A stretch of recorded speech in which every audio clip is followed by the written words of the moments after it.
الرحمن الرحيم الحمد لله المعروف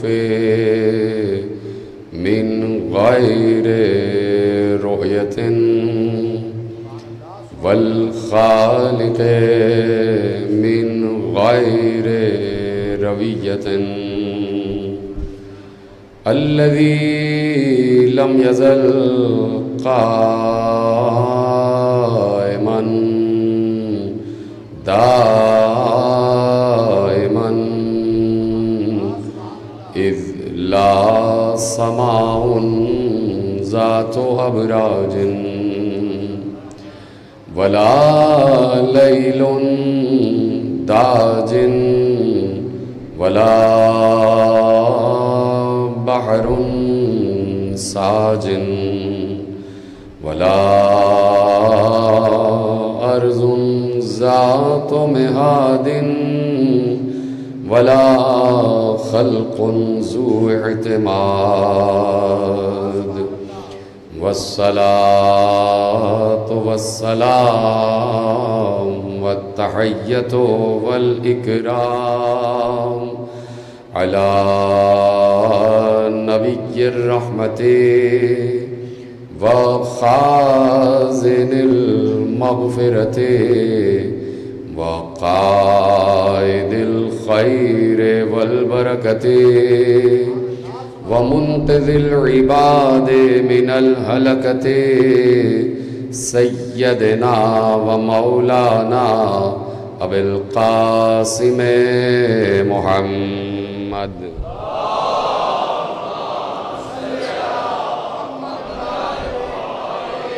وأهل بيته الطيبين الطاهرين المعصومين المظلومين المنتخبين المنتجبين الذين أذهب الله عنهم الرجس وطهرهم تطهيرا.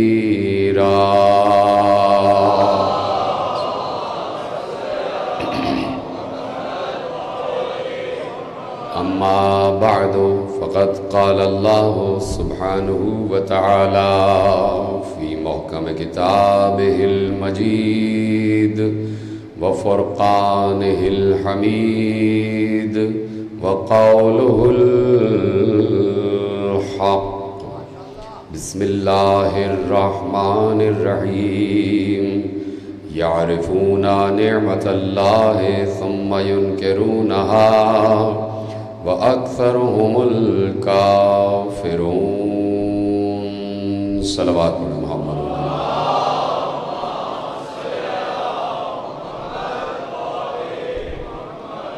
پروردگار عالم کا شکر ہے کہ اس نے ہمیں نعمت قدیر کے پہچاننے والوں میں شمار فرمایا ہے اور ان میں سے شمار نہیں کیا کہ جو مبارک بات دینے کے باوجود پیغام سے پھر گئے. اور یہ بات خود قرآن کریم نے بڑے واضح الفاظ میں ارشاد فرما دی کہ یعرفون نعمت اللہ ثم ینکرونہا. یہ ایسا نہیں ہے کہ غدیر میں نعمت کو پہچانتے نہیں تھے، یہ نعمت غدیر کو پہچانتے تھے. نہ پہچانتے ہوتے تو یہ کیوں کہا ہوتا کہ آپ میرے بھی مولا ہو گئے، مومنین کے بھی مولا ہو گئے. تو یقیناً نعمت غدیر مولائیت کا اعلان تھا اور قیامت تک یہ اعلان برقرار رہے گا. اسی لیے اللہ نے کہا کہ یہ نعمت کو پہچانتے ہیں، اور جس نعمت کو ہم نعمت کہہ رہے ہیں یہ اس نعمت کو اچھی طرح پہچانتے ہیں، لیکن یہ کہ پہچاننے کے باوجود انکار کر رہے ہیں، اور انکار کرنے والوں کی تو اکثریت ہے. یعنی اللہ نے یہ فیصلہ کر دیا اور اس فیصلے کو آپ خود دیکھ رہے ہیں کہ نعمت غدیر کا انکار کرنے والوں کی اکثریت ہے. پتہ نہیں یہ جملہ آپ تک پہنچا ہے کہ نہیں پہنچا. اللہ نے کہا اکثرهم الکافرون. سورہ مبارکہ نحل میں اللہ نے ارشاد فرمایا کہ ان کی اکثریت کافروں کی ہے. یعنی جملہ میں دو طریقے سے ادا کر دیتا ہوں تو آپ تک پہنچ جائے گا. میں نے کہا نعمت غدیر کا انکار کرنے والوں کی اکثریت ہے. جملہ یوں بھی کہا جا سکتا ہے کہ اکثریت ان کی ہے کہ جو نعمت غدیر کا انکار کرتے ہیں۔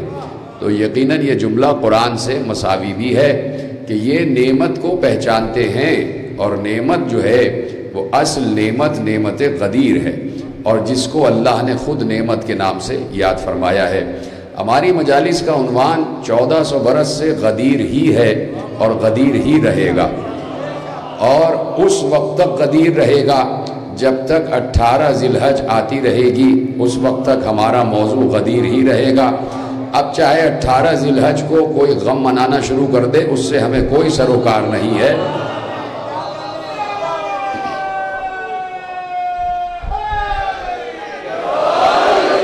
اپنا اپنا انداز ہے، اپنے اپنے مفاہیم ہیں، اپنی ترتیب ہے، اپنا شعور ہے۔ کسی کے لیے عید جو ہے وہ غم کا سبب بن جاتا ہے، کسی کے لیے عید جو ہے وہ خوشی کا سبب بن جاتا ہے۔ تو اب دیکھنا یہ ہے کہ جب تک 18 ذی الحج آتی رہے گی، غدیر کا دروازہ کھلا رہے گا، غدیر کا دروازہ بند نہیں ہوگا، جب تک سب کے سب نعمت غدیر کو پہچانتے ہوئے من کنت مولا ہو فہذا علی مولا پر عمل کرتے ہوئے مولائیت علی کا اعلان نہیں کر دیتے، اس وقت تک ہر مجلس کا موضوع غدیر ہی رہے گا اور غدیر ہی رہنا چاہیے۔ وجہ یہ ہے کہ پیغمبر نے ذمہ داری عائد کی، غدیر کے دن پیغمبر نے ذمہ داری عائد کی۔ اب ذمہ داری سمجھنے والے جو سمجھدار لوگ ہیں، یقیناً پیغمبر نے سمجھداروں ہی سے خطاب کیا، سمجھداروں ہی کو مخاطب کیا۔ پیغمبر کے سامنے کوئی احمق لوگ تو تھے نہیں، ہمارا حسن یقین یہ کہتا ہے کہ پیغمبر کے سامنے سب سمجھدار لوگ تھے، اسی لیے پیغمبر نے کچھ بتایا بھی اور ایک منظر دکھا بھی دیا، علی کا نام لے کے سنا بھی دیا اور علی کا چہرہ دکھا بھی دیا کہ یہ وہی علی ہے کہ 23 برس جس کے بارے میں نے مختلف حدیثیں تمہیں سنائی ہیں۔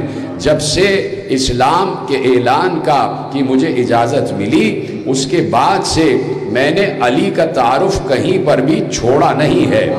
غدیر سے لے کے عشیر سے لے کے دعوت ذوالعشیرہ سے لے کے اور یوم غدیر تک کہیں پر بھی پیغمبر نے علی کا تعارف و تعریف ترک نہیں کی ہے، کہیں پر بھی پیغمبر نے علی کا تعارف و تعریف ترک نہیں کی ہے۔ عشیر سے جو علی کی تعریف شروع ہوئی تو وہ غدیر پر بھی جا کے رکی نہیں، پیغمبر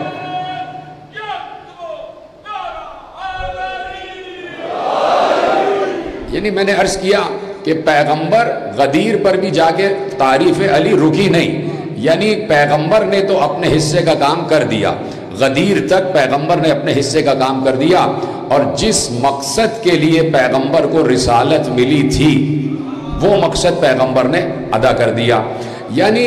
جب نماز کا حکم آیا تو پیغمبر سے یہ نہیں کہا گیا کہ نماز کا حکم پہنچا دو، اگر تم نے یہ حکم نہ پہنچایا تو گویا تم نے کار رسالت ہی انجام نہیں دیا۔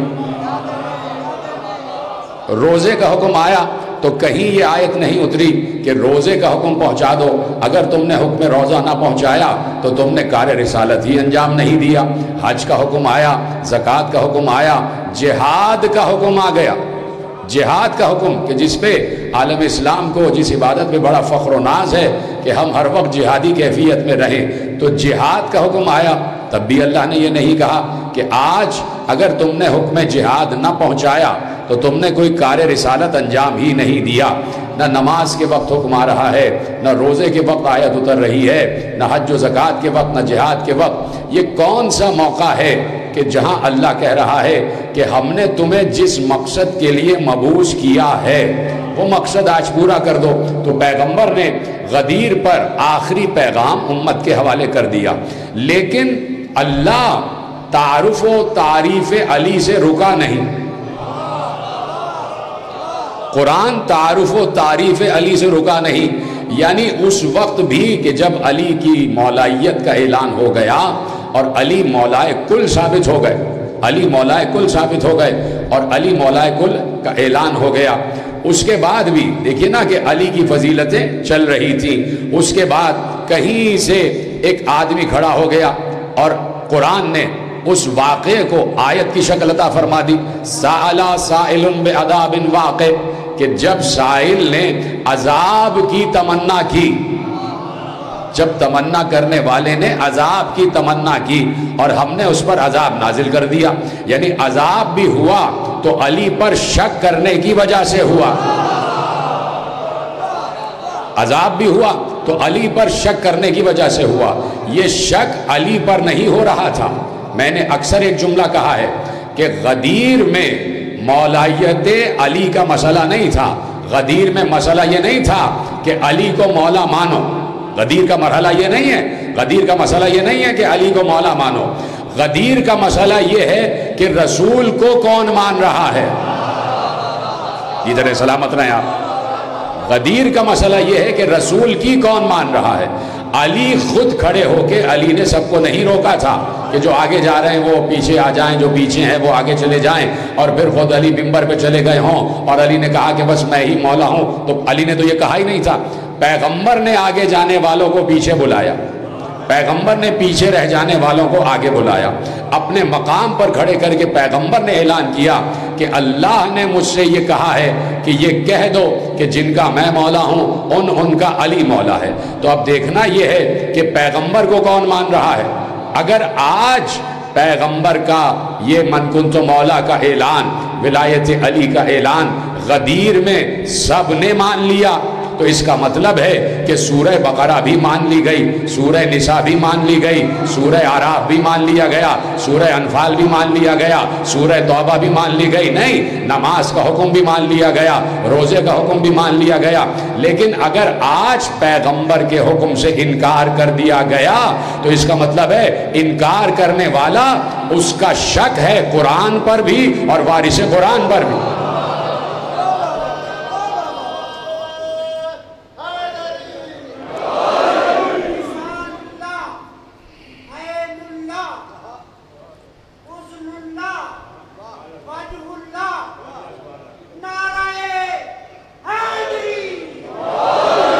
توجہ فرمائی آپ نے، یعنی اگر آج پیغمبر کی بات مان لی گئی تو یہ ثبوت ہوگا کہ پچھلی تمام باتیں مانی گئی، لیکن اگر ایک حکم سے انکار ہو گیا تو اس کا مطلب ہے کہ سب پر شکوک و شبہات واضح ہو جائیں گے۔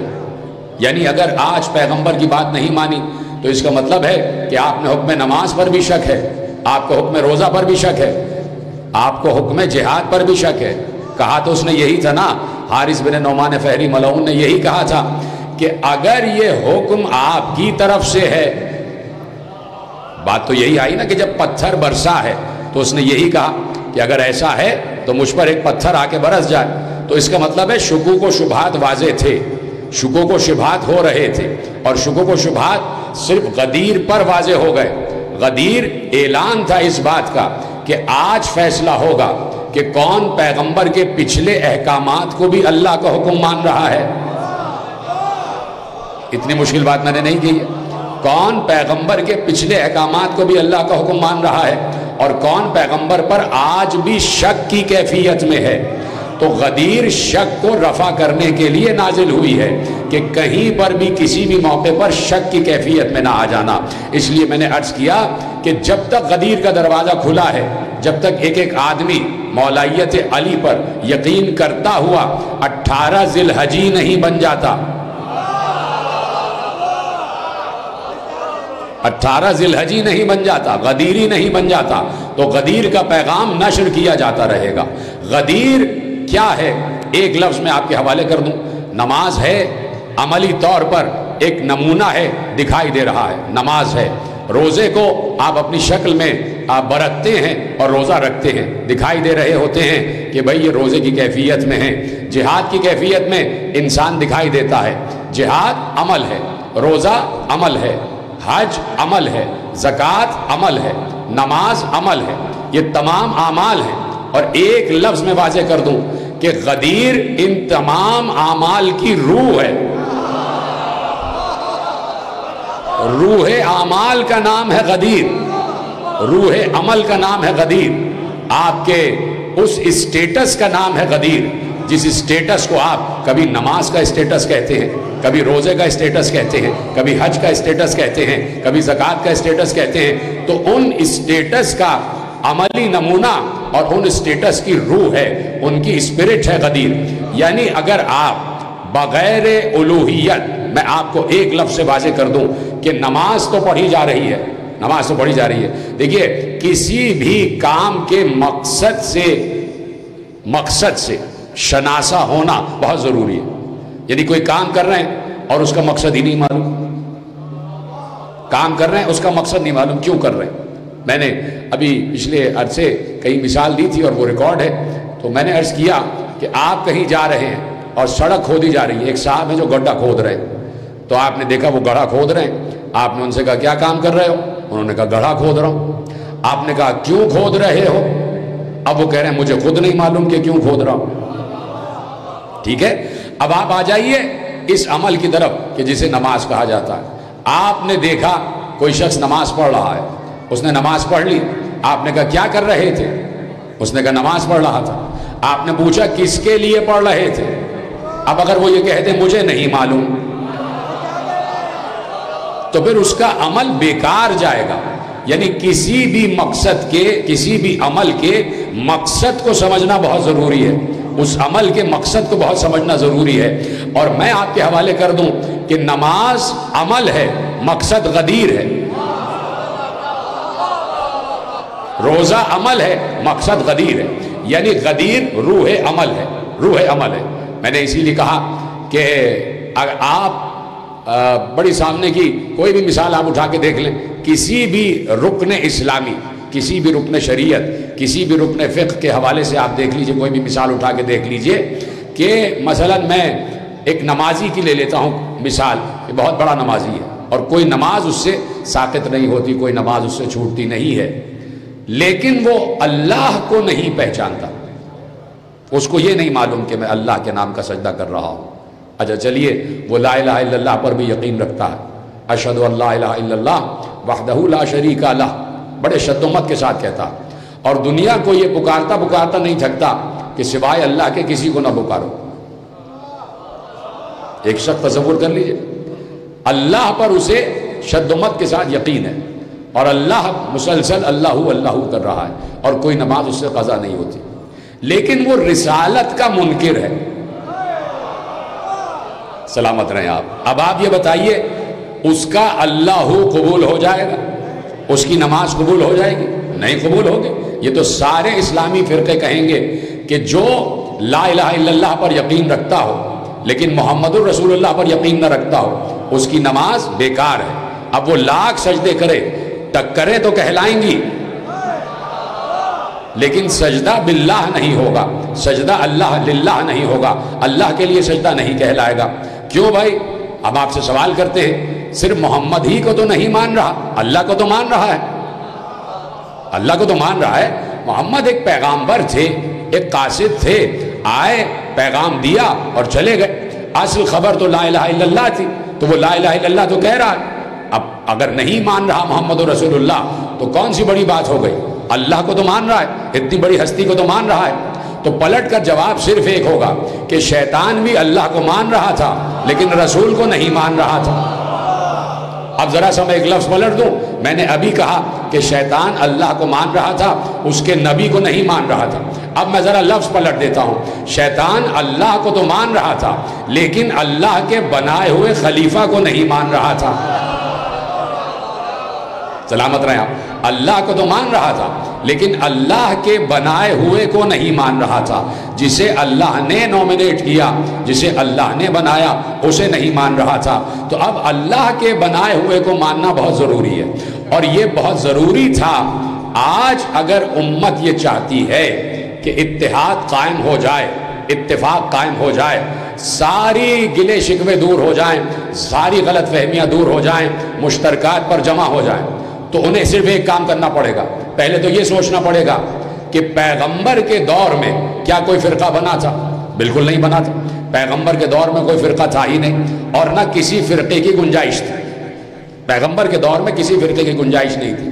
ہاں یہ بات الگ ہے کہ حضرت ابراہیم سے لے کے اور پیغمبر تک ایک لفظ قرآن میں مانوس رہا، اور وہ لفظ ہے لفظ شیعہ۔ حضرت ابراہیم سے لے کے موسیٰ تک اور موسیٰ سے لے کے پیغمبر تک یہ لفظ بڑا شناسا رہا. اس کو قرآن نے 3 مرتبہ اپنے دامن میں جگہ عطا فرمائی اور لفظ ہے شیعہ. تو اس کا مطلب ہے کہ جب لفظ شیعہ آ جاتا ہے تو فرقہ واریت کا کہیں کوئی تصور ہوتا نہیں ہے. اس لیے کہ ابراہیم فرقہ واریت میں یقین نہیں رکھتے تھے اور تھے شیعہ. بھائی میں نے آپ کے سامنے بہت واضح الفاظ میں عرض کر دیا کہ ابراہیم شیعہ تھے. ان من شیعتہ لابراہیم. تو کیا اس دور میں کوئی فرقہ تھا شیعہ نام کا؟ اس کا مطلب ہے شیعہ فرقہ نہیں ہے، شیعہ دین ابراہیم حنیف کا نام ہے. لفظ شیعہ دین ابراہیم حنیف کا دوسرا نام ہے شیعہ. شیعہ ہونا دین ابراہیم حنیف ہے. لیکن میں پلٹ کے چلتا ہوں آپ کو لے کے کہ پیغمبر کے دور میں کوئی فرقہ نہیں بنا تھا. کسی خود ساختہ امام کی ضرورت ہی نہیں تھی کہ وہ فلاں امام فقہ پیدا ہو جائیں، وہ فلاں امام فقہ پیدا ہو جائیں، وہ فلاں امام فقہ پیدا ہو جائیں. جب امام شریعت خود موجود ہے، جب پیغمبر کی شکل میں خود امام شریعت موجود ہے، تو اب کسی امام فقہ کی ضرورت ہی نہیں. تو پیغمبر کے دور میں فرقے کیوں نہیں بنے؟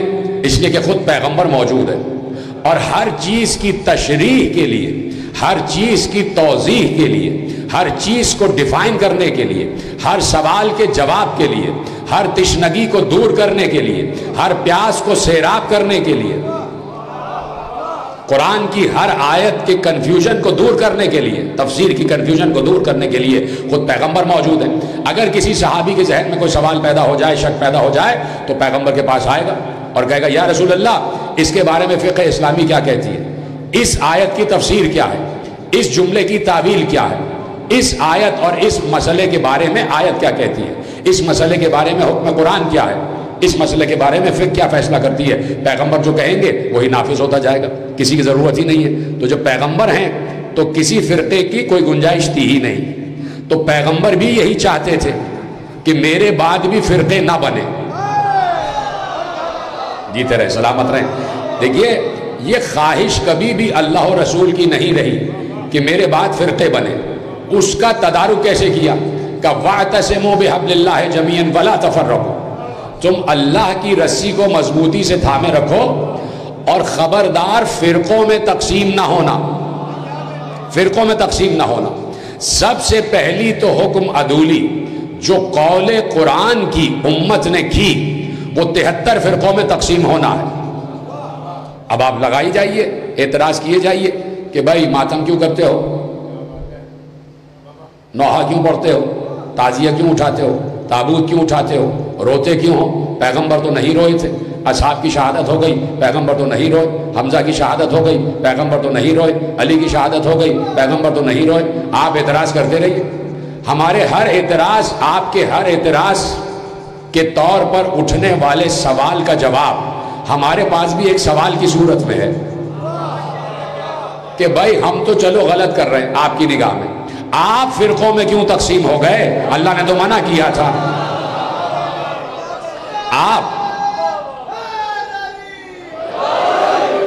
آپ فرقوں میں کیوں تقسیم ہو گئے؟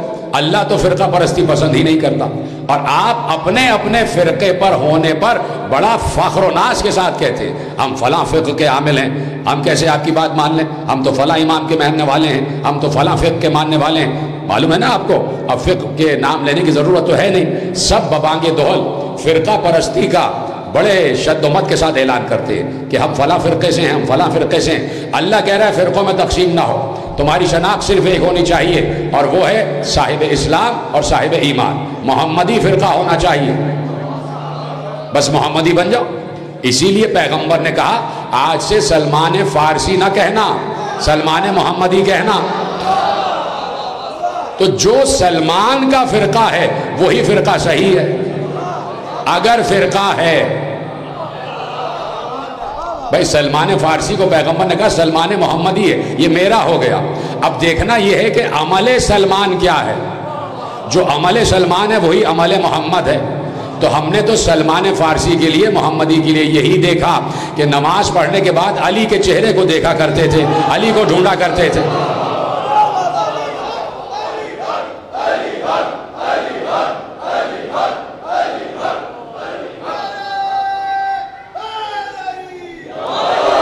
توجہ فرمائی نا آپ نے، تو محمدی بن کے رہو۔ اب سوال میں نے جو قائم کیا ہے، جو تھیسس آپ کے حوالے کیا ہے، وہ یہ ہے کہ پیغمبر کے دور میں فرقہ واریت نہیں تھی اور گنجائش بھی نہیں تھی، اور اسلام فرقہ واریت کو برداشت بھی نہیں کر سکتا۔ اسلام کہتا ہے کہ حبل اللہ کو تھامے رکھو، اللہ کی رسی کو مضبوطی سے تھامے رکھو۔ تو اب سوال یہ پیدا ہوتا ہے کہ پیغمبر، اللہ نے پیغمبر کے لیے قرآن میں ارشاد فرما دیا کہ علمک ما لم تکن تعلم، جو علم بھی آپ کے پاس نہیں تھا ہم نے سارے علوم آپ کو عطا کر دی۔ علمک ما لم تکن تعلم، جو آپ نہیں جانتے تھے وہ سب کا سب ہم نے آپ کو عطا کر دیا۔ اس کا مطلب ہے، توجہ فرمائیے آپ نے اس جملے پر، سب میرے ساتھ ہیں نا؟ اللہ نے کیا، میں دوبارہ عرض کرتا ہوں تاکہ بڑے فورس کے ساتھ یہ بات آپ کے ذہنوں میں اتر جائے۔ علمک ما لم تکن تعلم، اللہ نے کہہ دیا جو آپ نہیں جانتے تھے وہ بھی ہم نے آپ کو دے دیا۔ جو علم آپ کے پاس نہیں تھا وہ سارا علم ہم نے آپ کو عطا فرما دیا۔ صرف ایک علم تھا کہ جس کے لیے اللہ نے کہا کہ ہم نے آپ کو نہیں دیا، صرف ایک علم جس کے متعلق آیت قرآنی ہے کہ ہم نے یہ علم آپ کو نہیں دیا، اور وہ علم کیا ہے؟ وما علمناہ الشعر وما ينبغی لہ، ہم نے آپ کو شعر و شاعری کا علم نہیں دیا، اور یہ علم آپ پہ اچھا بھی نہیں لگتا۔ بات جچنے کی ہے، بات جچنے کی ہے، نہیں تو اللہ عطا کرنے پہ آ رہا ہے تو دیتا چلا جا رہا ہے۔ ہم نے آپ کو شعر و شاعری کا علم نہیں دیا، وما علمناہ الشعر، ہم نے آپ کو شعر و شاعری کا علم نہیں دیا۔ آیت کا اترنا ضروری تھا، اس لیے کہ کفار کہہ رہے تھے کہ یہ شاعری ہے، قرآن نہیں ہے۔ اللہ نے کہا ہم نے ایسے شاعری کا علم تو دیا ہی نہیں ہے، ہم نے ایسے شعر و شاعری کا علم تو دیا ہی نہیں ہے۔ لیکن شعر اگر ایک علم ہے، شاعری اگر ایک علم ہے، تو ضروری تھا کہ پیغمبر تک پہنچے۔ اس لیے اللہ نے پیغمبر سے تو ساقط کر لیا، لیکن علی کو علم شعر دے کے بتایا کہ نور کے ایک جز کے پاس جو ہے وہی دوسرے جز کے پاس بھی ہے۔ انا وعلی من نور واحد، ایک جز کے پاس جو علم ہے سمجھ لو وہ دوسرے جز کے پاس بھی ہے۔ اور تیسری بات کیا ہے؟ تیسری بات یہ ہے کہ جا کے آپ پڑھیے تورات، زبور، انجیل۔ تورات نثر کی صورت میں ہے، انجیل نثر کی صورت میں ہے، اور زبور نظم کی صورت میں ہے۔ جو زبور نازل ہوئی ہے منظوم ہے، نظم کی صورت میں ہے۔ تو اب ایک علم تھا کہ جو اللہ نے روک لیا، اور وہ ضروری تھا تاکہ لوگ پیغمبر کو شاعر نہ کہیں، شاعر مجنون کہہ رہے تھے نعوذ باللہ۔ اللہ نے کہا یہ شاعر نہیں ہے اور نہ یہ شاعری ہے، یہ کوئی خیالی باتیں نہیں ہیں، یہ کوئی گڑھی ہوئی باتیں نہیں ہیں کہ جسے ہمارے نبی نے گڑھ لیا ہے۔ تو کہا کہ یہ موضوعی باتیں نہیں ہیں، یہ وضع کی بھی باتیں نہیں ہیں، یہ وحی خدا ہے، یہ اللہ کی وحی ہے۔ اور پھر کہا علمک ما لم تکن تعلم، ہم نے آپ کو ہر چیز کا علم دے دیا، جو شے آپ کے پاس نہیں تھی ہم نے دے دیا۔ اب سوال یہ پیدا ہوتا ہے، اللہ ہے غنی اور اللہ ہے کریم اور اللہ ہے سخی، اللہ سے زیادہ سخی کوئی نہیں ہے، اللہ سے زیادہ غنی کوئی نہیں ہے، اللہ سے زیادہ کریم کوئی نہیں ہے۔ جب اللہ مصطفیٰ کو دے رہا ہے ہر علم تو اس کا مطلب ہے ہر علم دیا ہے اور بقدر ظرف دیا ہے۔ یعنی کل میں نے آیت آپ کے حوالے کی تھی کہ پروردگار نے ارشاد فرمایا کہ وَلَا يُحِيطُونَ بِشَيْءٍ مِّنْ عِلْمِهِ، ہمارے علم کا کوئی احاطہ نہیں کر سکتا۔ یاد آ گئی ہوگی آپ کو آیت الکرسی میں آپ پڑھتے ہیں وَلَا يُحِيطُونَ بِشَيْءٍ مِّنْ عِلْمِهِ، میرے علم کا کوئی بھی، اللہ کہہ رہا اس کے علم کا کوئی بھی احاطہ نہیں کر سکتا۔ یعنی اللہ کے علم لامحدود کو کوئی حدود میں نہیں لا سکتا، اس لیے کہ اللہ کے علاوہ جو بھی ہے وہ محدود ہے۔ پہنچ گئی آپ تک بات؟ اللہ فقط لامحدود ہے، اللہ کے علاوہ جو بھی ہے وہ محدود ہے۔ اللہ نے بنایا ہے، محدود بنایا ہے، سب کی کوئی نہ کوئی حد ہے۔ لیکن اب اللہ یہ کہہ رہا ہے کہ میرے علم کا کوئی احاطہ نہیں کر سکتا، میرے لامحدود علم کا کوئی احاطہ نہیں کر سکتا، لیکن وہ کر سکتا ہے جو میری مشیت ہو۔ الا بما شاء، جسے ہم چاہیں وہ ہمارے علم کا احاطہ کر سکتا ہے۔ اب تصور کریں کہ کوئی ہے، ابھی میں نام نہیں لے رہا، تصور کریں اللہ نے کہا الا بما شاء، جسے ہم چاہتے ہیں وہ ہمارے علم کا احاطہ کرتا ہے۔ اب تصور کریں کوئی ایک ہے کہ جس کے پاس اللہ کا سارا کا سارا علم ہے، سارا کا سارا علم ہے۔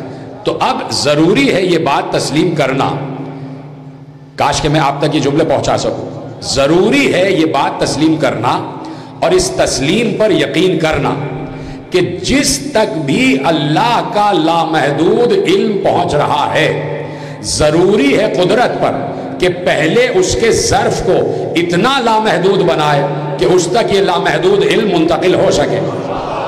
جی طرح سلامت رہی، بہت مشکل جملہ تھا جو آپ نے محفوظ فرمایا۔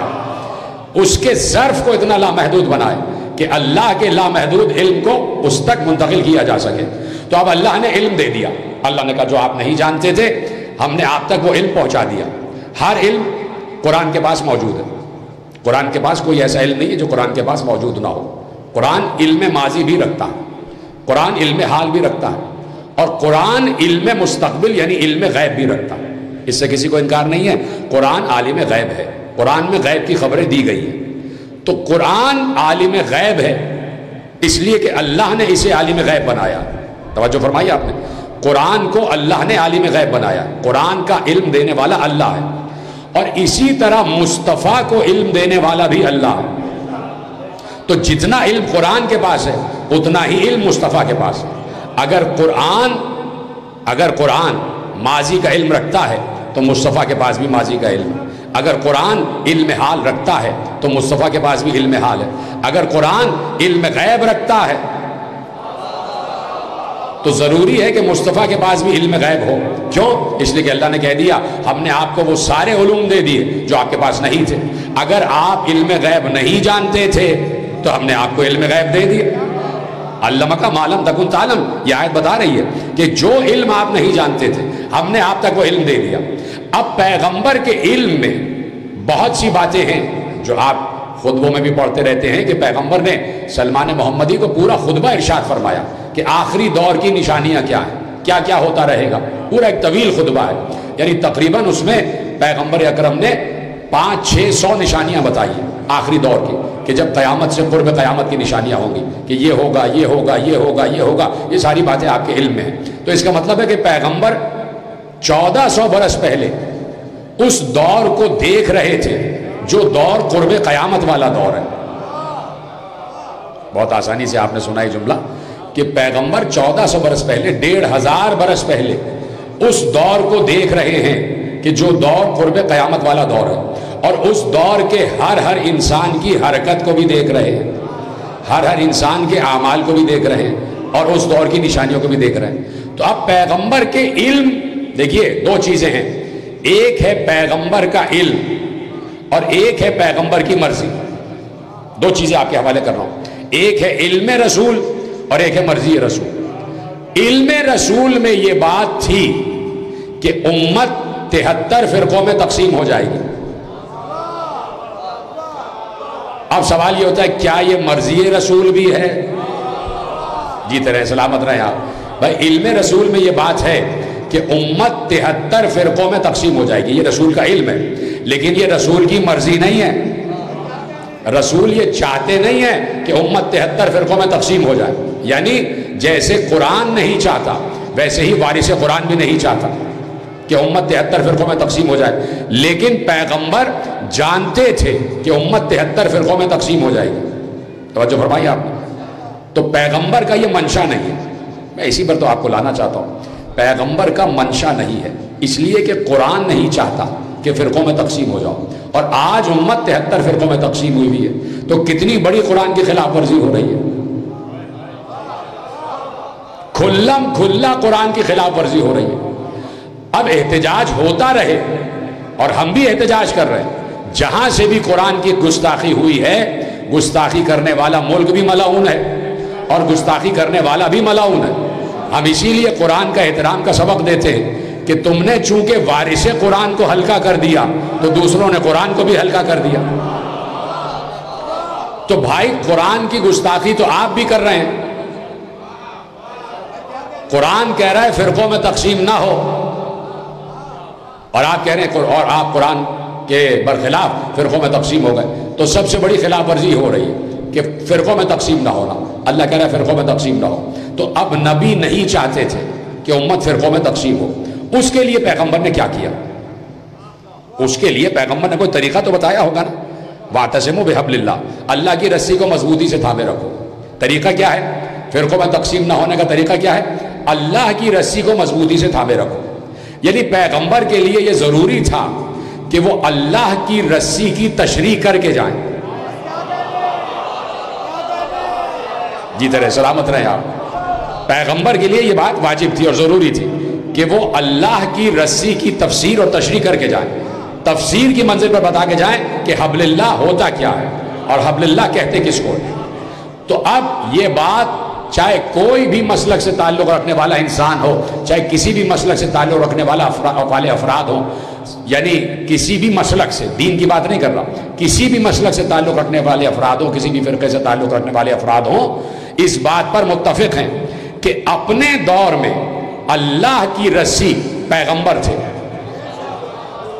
اپنے دور میں حبل اللہ خود رسول کی ذات ہے, اللہ تک پہنچنے کا رستہ خود پیغمبر کی ذات ہے. یعنی حبل اللہ رسول ہے. بات واضح ہو گئی. حبل اللہ ہے رسول. تو اب رسول کو پتا ہے کہ میں چلا جاؤں گا, رسول کو معلوم ہے میں چلا جاؤں گا, اور رسول کو یہ بھی معلوم ہے کہ امت 73 فرقوں میں بڑھ جائے گی. میں کوئی مشکل بات تو نہیں کر رہا. دیکھیے رسول کو یہ معلوم ہے. تھوڑا سا پنکھا ادھر کر دیجئے ذرا سا, صلوات پڑھے محمد و آل محمد. رسول کو یہ معلوم ہے کہ میں جانے والا ہوں. ٹھیک ہے, دوسری بات دوبارہ عرض کر دیتا ہوں. اور رسول یہ بھی جانتے ہیں کہ امت 73 فرقوں میں تقسیم ہو جائے گی. تو اب جاتے جاتے رسول کو یہ ضروری تھا کہ حبل اللہ چھوڑ کر جائیں. اللہ اکبر, اللہ اکبر. اگر بات آپ تک پہنچ گئی تو سلامت رہیں آپ. اپنے دور میں خود حبل اللہ ہے, خود اللہ کی رسی ہے. اب یہ اللہ کی رسی تو جا رہی ہے, تو ہر دور میں کوئی حبل اللہ ہونا تو چاہیے, ہر دور میں اللہ کی رسی ہونی تو چاہیے. تو اپنے دور میں اللہ کی رسی خود پیغمبر تھے. اب سمجھ میں آیا غدیر کتنا ضروری تھا. گویا پیغمبر نے کہا اب تک من کنت مولا ہو فہذا علی المولا کا ایک مطلب یہ بھی ہو سکتا ہے کہ اب تک تو اللہ کی رسی میں تھا, میرے بعد اللہ کی رسی علی ہے.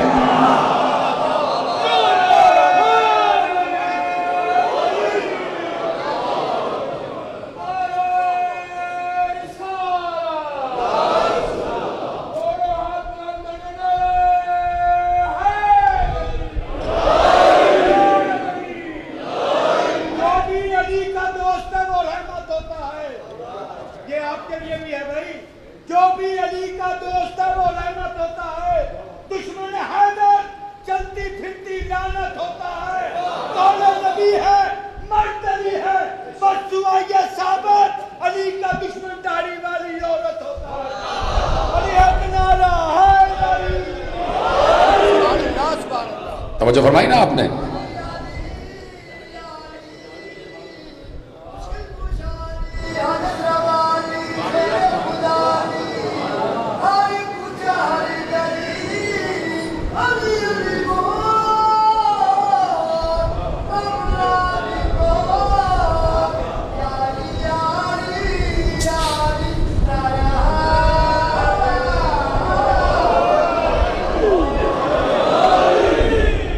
جو ہے بات آگے بڑھائی جائے کہ اپنے دور تک حبل اللہ ہے رسول, تو ضروری ہے کہ ایک حبل اللہ چھوڑ کر جائے کہ جس پر سب متفق رہے اور فرقوں میں تقسیم نہ ہو.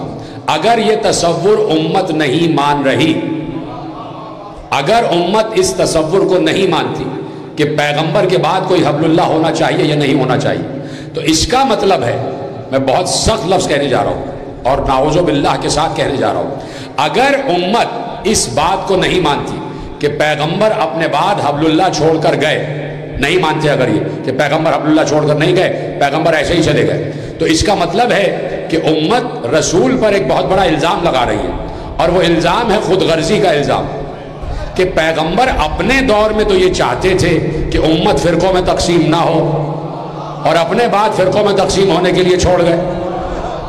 تو پیغمبر کبھی بھی ایسا نہیں چاہتے, کبھی بھی رسول کا یہ منشا نہیں تھا. رسول نے ہمیشہ چاہا کہ امت فرقوں میں تقسیم نہ ہو اور ایک ہی فقہ رہے اور ایک ہی مسلک رہے اور ایک ہی طریق رہے, اور وہ طریق ہے دین ابراہیم حنیف, کہ جس پر خود رسول اور رسول کے اجداد چلتے رہے۔ تو اپنے دور میں پیغمبر نقطۂ اتحاد امت تھے۔ بہت بڑا جملہ آپ کے حوالے کیا میں نے، اپنے دور میں پیغمبر نقطۂ اتحاد امت تھے، اس لیے ضروری تھا کہ اپنے بعد بھی کوئی نقطۂ اتحاد چھوڑ کر جائیں۔ اس لیے علی کو کاندھے پہ بلند کیا اور امت کے سامنے دکھایا کہ یہ ہے نقطۂ اتحاد۔ اس کا مطلب ہے غدیر فرقہ واریت کا نہیں، اجتماعیت کا نام ہے۔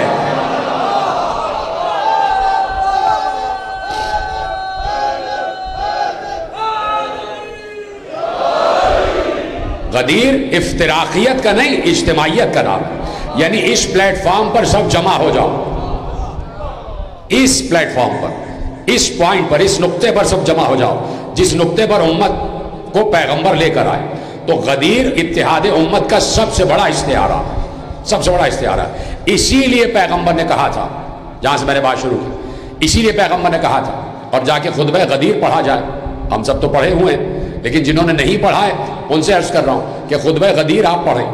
اور جب پیغمبر نے مولائیت علی کا اعلان کر دیا، من کنت مولا فہذا علی مولا کہہ دیا، تو اس کے بعد پیغمبر نے تشریحاً کچھ جملے ارشاد فرمائے کہ دیکھو اب اگر اس کے بعد تمہارے ذہن میں قرآن کی آیت سے متعلق کوئی ابہام ہے تو علی سے پوچھنا،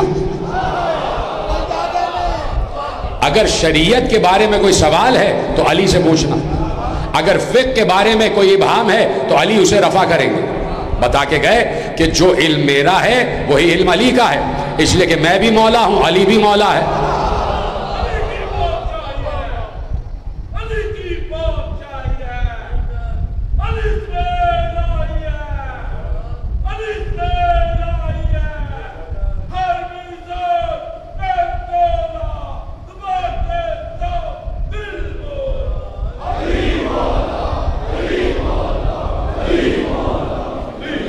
توجہ فرمائی آپ نے۔ تو اب غدیر ہے نقطۂ اتحاد امت، ہم سے بڑا اتحاد کا کوئی قائل ہے ہی نہیں۔ میں نے بڑا رک کے لفظ آپ کے حوالے کیا، ہم سے بڑا اتحاد کا کوئی داعی ہے ہی نہیں۔ جتنا غدیر غدیر کیا جائے گا اتنا ہی تسلیم ہوگا کہ یہ اجتماعیت کے قائل ہیں، افتراقیت کے قائل نہیں ہیں۔ یہ چاہتے ہیں امت ایک اسٹیٹ پر آ جائے، امت ایک نقطے پر آ جائے، امت ایک پلیٹ فارم پر آ جائے، اور امت ایک پلیٹ فارم پر آئے، وہ پلیٹ فارم ہے غدیر کا پلیٹ فارم۔ اس لیے کہ غدیر میں کسی اور کی مولائیت کا اعلان نہیں ہو رہا تھا، کسی چلتے پھرتے کی مولائیت کا اعلان نہیں ہو رہا تھا، کسی انوکھے انسان کی مولائیت کا اعلان نہیں ہو رہا تھا، کسی عجیب و غریب انسان کی مولائیت کا اعلان نہیں ہو رہا تھا۔ اس علی کی مولائیت کا اعلان ہو رہا تھا کہ جو علم کے اس منزل اعلیٰ پر فائز ہے کہ جہاں پر دیکھنے کے بعد کسی نے ایک مرتبہ نہیں 70 مرتبہ کہا تھا کہ اگر یہ نہ ہوتے تو ہم ہلاک ہو جاتے۔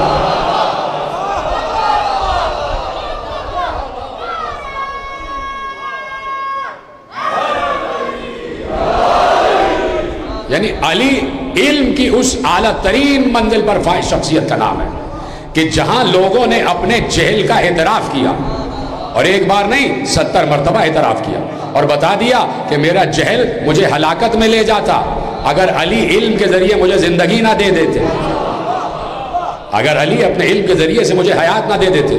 تو اس علی کی مولائیت کا اعلان ہو رہا تھا کہ جس نے 13 رجب کو ہی، جس نے 13 رجب کو ہی سارا کا سارا علم رسول اپنے دہن کے ذریعے حاصل کر لیا، اپنی زبان کے ذریعے سارا علم رسول حاصل کر لیا۔ رسول عالم توریت بھی ہے۔ آپ تو کہیں بے شک، شک والوں میں تو ہم ہے ہی نہیں، ہمارے یہاں شک کا تصور ہی نہیں ہے۔ ابھی میں ثابت کرتا ہوں، جو لوگ خاموش ہیں ان کو ثابت کرتا ہوں، رسول عالم توریت بھی ہے، رسول عالم انجیل بھی ہے، رسول عالم زبور بھی ہے، رسول عالم قرآن بھی ہے۔ 114 صحیفوں کا عالم ہے رسول، اور ہمارے رسول کو سارے صحیفے ازبر ہیں، یعنی حافظ توریت بھی ہے، حافظ انجیل بھی ہے، حافظ زبور بھی ہے، اور حافظ قرآن بھی ہے۔ ہمارا رسول چاروں آسمانی کتابوں کا علم رکھتا ہے۔ اگر ایسا نہ ہوتا کہ رسول عالم اور حافظ توریت نہ ہوتے، عالم و حافظ انجیل نہ ہوتے، عالم و حافظ زبور نہ ہوتے، عالم و حافظ قرآن نہ ہوتے، اگر ایسا نہ ہوتا تو جب علی نے رسول کے کہنے پر توریت سنائی، انجیل سنائی، زبور سنایا، جب یہ تینوں کتابیں سنائیں تو رسول نے پلٹ کے ایک جملہ کہا، یا علی اگر عیسیٰ ہوتے اور تم سے انجیل سنتے تو کہتے تم نے مجھ سے بہتر انجیل پڑھی ہے، اگر موسیٰ ہوتے اور تم سے تورات سنتے تو کہتے تم نے مجھ سے بہتر تورات پڑھی ہے، اگر داؤد ہوتے اور تم سے زبور سنتے تو کہتے تم نے مجھ سے بہتر زبور پڑھی ہے۔ اس سے ثابت ہو رہا ہے کہ پیغمبر نے موسیٰ سے توریت بھی سنی ہوئی ہے، عیسیٰ سے انجیل بھی سنی ہوئی ہے، داؤد سے زبور بھی سنی ہوئی ہے۔ آپ سمجھ میں آیا؟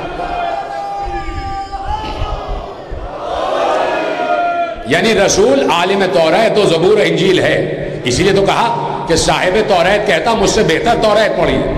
اس کا مطلب ہے کہ رسول کا لعاب دہن نہیں ہے، یہ رسول کا لعاب دہن نہیں ہے، اس میں علم توریت بھی ہے، اس میں علم انجیل بھی ہے، اس میں علم زبور بھی ہے، اور اسی میں علم قرآن بھی ہے۔ تبھی تو علی نے چاروں کتابیں سنائی۔ رسول نے جب لعاب دہن چسا دیا تب علی نے سنایا، اور علی نے بتایا جس کے لعاب میں اتنا علم ہے اس کی ذات میں کتنا علم ہوگا۔ جس کے لعاب کا یہ علم ہے کہ ایک دودھ پیتا بچہ کہ جس نے ابھی دودھ پیا ہی نہیں ہے، جس نے ابھی غذا لی ہی نہیں ہے، اس تک وہ علوم پہنچ گئے کہ جن علوم کا تم کبھی تصور ہی نہیں کر سکتے۔ تو علی 13 رجب کو عالم توریت بھی ہیں، زبور بھی ہیں، انجیل بھی ہیں، علم قرآن بھی رکھتے ہیں، تو علی کے پاس سارا علم قرآن موجود ہے، اور اب علی کے پاس ہے تو اس کا مطلب ہے پہلے سے رسول کے پاس ہے۔ تو یہ کوئی معمولی علی نہیں ہے، یہ کوئی معمولی ایسا انسان نہیں ہے کہ جس کے ماں باپ نے اس کا چلتے پھرتے نام علی رکھ دیا ہو۔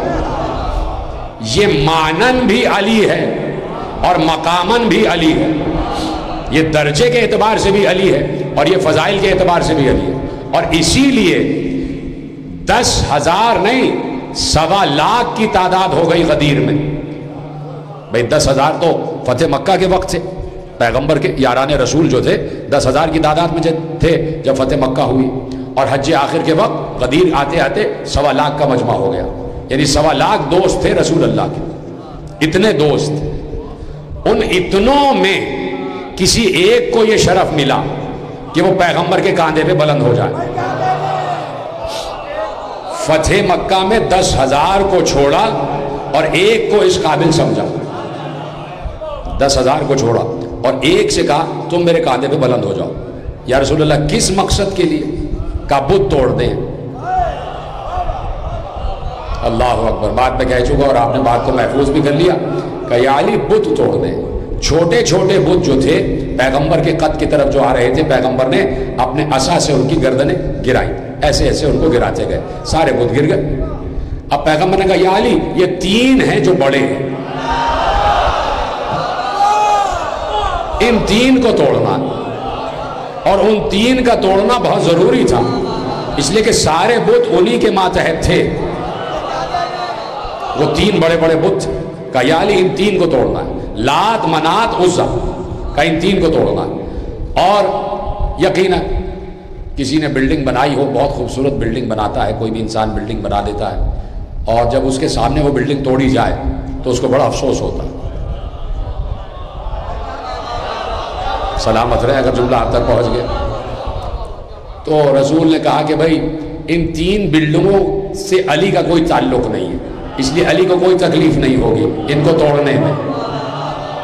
اللہ اکبر، ان 3 عمارتوں کے بنانے میں علی کا کوئی تعلق نہیں۔ تو کہا یا علی آپ بلند ہو جائیے۔ تو اب علی کے کاندھے، پیغمبر کے کاندھے اور علی کے قدم، کیا حسین امتزاج ہے۔ بعض اوقات تو لوگ کہتے ہیں کہ امتزاج بنتا ہی نہیں، یہ امتزاج بنتا ہی نہیں، کہاں دوش رسول اور کہاں قدم علی۔ یا تو علی کے ہاتھ آ جاتے دوش پر، چلو کوئی بات نہیں تھی، یہ قدم آ رہے ہیں، قدم آ رہے ہیں، اور رسول کی پشت، رسول کا دوش کوئی معمولی دوش ہے نہیں۔ اس لیے کہ دوش خالی نہیں ہے، اس پر قرآن کی آیت لکھی ہوئی ہے۔ دوش رسول پر قرآن کی آیت لکھی ہوئی ہے، محمد الرسول اللہ، یہ قرآن کی آیت ہے۔ اور اب مرحلہ فکر یہ آ گیا، حساسیت یہ آ گئی، اور نازک مرحلہ یہ آ گیا کہ پیغمبر کے کاندھے پر کسی کے ہاتھ نہیں آنا ہے، قدم آنا ہے۔ تو اب اللہ بھی تو دیکھ بھال کا انتخاب کرے گا نا، کہ قدم بھی وہ قدم ہوں کہ اگر قرآن پر آ جائیں تو ایسا ہی ہو جیسے قرآن پر قرآن آ گیا ہو، ایسا ہی ہو کہ جیسے نور علی نور، نور اوپر نور، نور کے اوپر نور۔ تو اب یہی کہتے، اسی کو کہتے کہ جب علی دوش رسول پر بلند ہوئے تو ایک بڑا اچھا مصرع ذہن میں آ جاتا ہے کہ جب اس منظر کو دیکھا ہوگا کہ علی کے نبی کے دوش پر علی بلند ہے، علی نبی کے دوش پر بلند ہے، یا مثلا جملہ آپ کے حظ طبیعت کے لیے عرض کر دوں کہ یا مثلا پیغمبر جب 16 رجب کو کعبے سے علی کو لے کر باہر نکلے ہوں گے، اب آپ تصور کریں 16 رجب اور کعبہ ہے، اور کعبے سے پیغمبر علی کو اپنی گود میں لے کر باہر نکل رہے ہیں، اب وہ مصرع پڑھنے کا لطف آتا ہے کہ نور والا آیا ہے، نور لے کر آیا۔ اب اس مصرع کا صحیح معنی معلوم ہوئے، صحیح مصرف معلوم ہوا کہ نور والا نور کو لے کر کیسے آتا ہے، جسے نور علی نور کہا جاتا ہے۔ تو اس لیے میں نے عرض کیا، جہاں سے بات میں نے شروع کی، کہ پیغمبر نے ایک بات تو یہ کہی کہ میں جس کا مولا ہوں اس کا علی مولا ہے، یعنی اب تک تمہارے لیے نقطہ اتحاد میری ذات تھی، اب میرے بعد تمہارے لیے نقطہ اتحاد علی کی ذات ہے، اس لیے کہ علی عالم امت بھی ہے اور عالم امت بھی ہے۔ پیغمبر نے کہہ دیا تھا کہ میرے بعد علی سے زیادہ کوئی عالم ہے نہیں، یہ متفق علیہ روایتیں موجود ہیں کہ پیغمبر نے کہا میرے بعد اگر کوئی عالم امت ہے تو وہ علی ہے، اور اسی لیے خلیفہ دویم نے یہ کہہ دیا تھا، اعلان کر دیا تھا کہ جب تک علی مسجد میں موجود ہوں ان کی موجودگی میں کوئی آدمی فتویٰ دینے کی کوشش نہ کرے، یعنی اس وقت بھی مفتی اعظم علی ہی تھے، اس وقت بھی فتویٰ دینے والے علی ہی تھے، یعنی عالم و عالم علی تھے، عالم و امتی، پیغمبر نے کہہ دیا تھا عالم و امتی علی ہے، میری امت کا عالم ہے علی، عالم ہے علی۔ تو پیغمبر نے ایک تو بات یہ کہہ دی کہ میں اپنے بعد عالم و عالم چھوڑ کر جا رہا ہوں علی کی شکل میں۔ یہ تو ہو گیا ایک ذمہ داری امت کی کہ امت علی کو مولا مانے، اور آہستہ آہستہ مان رہے ہیں۔ آپ دیکھ رہے ہیں کہ کسی نہ کسی طرح مولائیت علی کا اعلان آپ خود بھی سنتے رہتے ہیں، مولانا طارق جمیل نے کہہ دیا، انہوں نے خود کہہ دیا کہ آج سے میں علی کو مولا کہا کروں گا، اس لیے کہ ہر کتاب میں لکھا ہے کہ من کنت مولا فہذا علی مولا۔ تو یہ بات ہو رہی ہے، آہستہ آہستہ لوگ اس طرف آ رہے ہیں۔ دوسری ذمہ داری وہ موجودین پر جو وہاں پر موجود تھے ان کی آیت کی، اور کہا کہ جو یہاں موجود ہیں میں ان تک یہ پیغام پہنچا رہا ہوں، اور جو یہاں موجود ہیں وہ ان تک پہنچائیں جو موجود نہیں ہیں۔ تو غدیر پہنچانا اللہ کے نبی نے ہماری ذمہ داری عائد کی ہوئی ہے، اس لیے ہماری کوئی مجلس کا عنوان غدیر سے خالی نہیں رہتا۔ جس دن ہم غدیر نہیں پڑھیں گے اس دن ہم کافر ہو جائیں گے، غدیر ماننے والا کافر نہیں ہوتا۔ بہت بڑا جملہ آپ کے حوالے کیا، جس دن غدیر چھوڑ دی گئی اس دن کفر صادر آ جائے گا، اس لیے کہ اللہ نے کہا وَأَكْثَرُهُمُ الْكَافِرُونَ، جو غدیر کا انکار کرتا ہے وہ کافر ہے، وہ کفر والا ہے۔ اس لیے کہ غدیر نعمت کا نام ہے، نعمت کا نام ہے، اور یہی سے کل گفتگو آگے بڑھائیں گے کہ سب سے بڑی نعمت ہے نعمت غدیر۔ اسی لیے ارشاد فرمایا کہ نعمت کو مان لیتے، یہ نعمت ہم نے تمہیں دی تھی، اور کفران نعمت انسان کو عذاب کی طرف لے آتا۔ جب بھی انسان نے نعمت کا کفر کیا انسان عذاب میں مبتلا ہو گیا۔ قدر نعمت کیا ہے؟ اس کا ایک طریقہ اور بھی ہے کہ ذکر نعمت قدر نعمت، آپ ذکر کر رہے ہیں نعمت کا، اس کا مطلب ہے آپ قدر کر رہے ہیں، اور اگر آپ نے ذکر ہی چھوڑ دیا تو اس کا مطلب ہے قدر نعمت نہیں کر رہے، اور جب قدر نعمت نہیں ہوتی تو کفران نعمت ہوتا ہے، اور جب کفران نعمت ہوتا ہے تو انسان عذاب میں مبتلا ہو جاتا ہے۔ تو انسان عذاب میں مبتلا ہوا، اور عجیب طریقے سے ہوا کہ قتل حسین کر کے حسین کو شہید کر کے یزید مبتلا عذاب ہے، اور جو بھی حمایتی ہیں یزید کے وہ کسی نہ کسی طرح عذاب میں مبتلا ہے. ان کے گھروں میں جا کر دیکھا جائے کہ وہ کس قسم کے عذاب میں مبتلا ہوتے ہیں. تو حسین کے قتل نے یہ ثابت کیا کہ امت کفران نعمت کر رہی تھی. حسین کا بابا غدیر کی نعمت تھا، نعمت غدیر تھا، اور کربلا یقیناً اعلائے نعمت غدیر ہے، اعلان نعمت غدیر ہے. کربلا کا موضوع ہی توحید ہے، اور توحید بغیر مولا، بغیر ذکر ولی نامکمل ہے. اس لیے کہ اللہ بھی ولی ہے.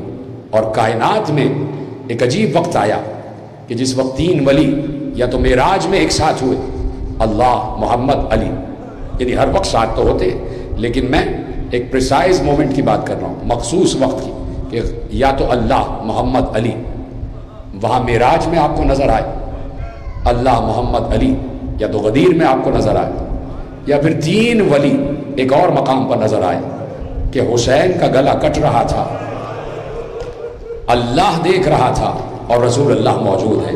حسین اپنی جگہ ولایت کی منزل پر تھے. حسین کربلا میں ولی تھے، ولی، مولا تھے، اور اس مولائیت پر اور اس ولی کے منصب پر فائز تھے جو ولایت علی کو ملی تھی. اور اس کے بعد حسین ولی ہے تو کسی معمولی کا گلا نہیں کٹا ہے، ولی کا گلا کاٹا گیا. اور پھر ظلم یہ کہ اس کی بیٹی کے سامنے کاٹا گیا، اس کی بہن کے سامنے گلا کاٹا گیا. آپ نے گریہ کیا، یقین مانیں آپ نے قلب فاطمہ کو خوش کر دیا ہے. آج 12 محرم آ گئی، ذرا تصور کریں، ہر سال ایک جملہ کہتا ہوں، 12 محرم آ گئی، شب 13 محرم ہے، ہم تو بیٹھے ہوئے ہیں، گرمی لگ رہی ہے، ہم نے پنکھا اپنی طرف کروا لیا، چلے جائیں گے گھروں میں، اے سی میں سو کے لیٹ کے سو جائیں گے.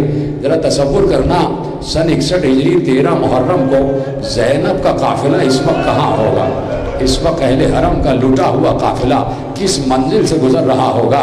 اور تصور یہ بھی کرنا، نہ معلوم اس لمحے تک ان 3 دنوں میں سید سجاد کے کتنے تازیانے لگ چکے ہوں گے، نہ معلوم ان 3 دنوں میں سکینہ کے رخسار پر کتنے تماچے لگ چکے ہوں گے، نہ معلوم ان 3 راتوں میں زینب کے کتنے تازیانے لگ چکے ہوں گے، نہ معلوم ان 3 راتوں میں بچوں نے کتنا حسین کو یاد کیا ہوگا.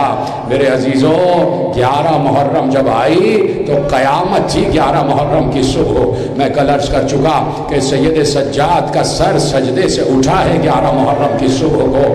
اتنا طویل سجدہ کائنات نے کسی نے نہیں دیکھا کہ جہاں باپ کا لاشا بے گور و کفن پڑا ہوا ہو، جہاں خیمے جل چکے ہوں اور وہاں امام وقت سجدے میں سر رکھ دے. ایک تو تحفظ امامت بھی مقصود تھا، اور دوسرا یہ بھی کہ پروردگار 72 لاشیں میرے بابا نے اٹھا لیے. نہ میرا بابا تجھ سے شکوہ کر رہا ہے، نہ آج میں امام ہوتے ہوئے تجھ سے شکوہ کر رہا ہوں. رات تک، کل عصر تک میرا بابا شکر کرتا رہا، اب میں اپنے بابا کی طرح بابا کی جگہ تیرا شکر ادا کر رہا ہوں. ختم ہو گئی تقریر، صبح آ گئی 11 محرم کی. قیامت کی صبح تھی 11 محرم کی کہ جب اشقیاء رسیاں لے کے سامنے آ گئے. یہ جملہ رونے کے لیے کافی تھا. ہاتھوں میں رسن ہے اور شمر کے ہاتھوں میں رسن ہے، اتنے نجس ہاتھوں میں رسن. اور پھر باندھنا کن کے ہے کہ جن کے لیے آیہ تطہیر نازل ہوئی ہے، جن کے صحن میں قرآن اترا ہے، جن کے صحنوں میں جبرائیل اترتے رہے، ان کے ہاتھوں میں رسیاں باندھنا ہیں. زینب نے کہا کہ یہ نہیں ہو سکتا کہ رسیاں ایسے باندھی جائیں. کیسے باندھی گئیں یہ الگ موضوع ہے، رسیاں ہاتھوں میں باندھی گئی. ہاں، ایک ہی رسن ہے، اس میں چھوٹے ہاتھ بھی ہیں اور بڑے ہاتھ بھی ہیں، اس میں بچوں کے ہاتھ بھی ہیں، اس میں بزرگوں کے ہاتھ بھی ہیں، بڑی خواتین کے ہاتھ بھی ہیں. سب کو ایک ہی رسن سے باندھا جا رہا ہے، عجیب انداز سے باندھا جا رہا ہے. سب کو بے کجاوہ اونٹوں پر بٹھا دیا گیا، اور پھر اونٹوں کو بھی ایک رسی سے باندھ دیا گیا، اور سب سے آگے والے اونٹ کی مہار ایک بیمار کے ہاتھ میں دے دی گئی، ایک اجڑے ہوئے وارث کے ہاتھ میں دے دی گئی.